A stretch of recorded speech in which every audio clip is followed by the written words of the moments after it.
चला आज आपण आहे ना मस्तपैकी बटाट्याचं भरीत करणार आहोत.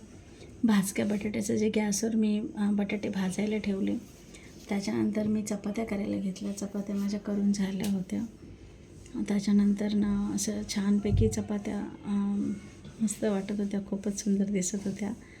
अशा मी चपात्या करून घेतल्या, मुसमुसीत चपात्या. मग कांदा कापला, टमाटरचं साल मी नेहमीच काढते भाजीमधले. मग टमाटर कापून घेतलं, कोथिंबीर कापून घेतला. बटाट्यावरचा काळा जे आलं होतं ते साईडला केला. त्याच्यामध्ये मी कुठलेही मसाले ॲड नाही केले. मग असं थोडं मॅश केलं, कारण गरमच होते बटाटे खूप. असं मॅश केल्याच्यानंतर त्याच्यामध्ये फक्त कांदा, टोमॅटो आणि कोथिंबीर घालून फक्त लाल मिरचीचं पॅकेट टाकलं आणि थोडंसं मीठ घातलं. असं सिम्पलसा डिनर होता. काही केलं नाही. कधीतरी आपण खूप तेलकट आणि खूप स्पायसी खातो आणि मग गडबड होती, तर असं कधीतरी हलकं फुलकं खायला मस्त वाटतं आहे.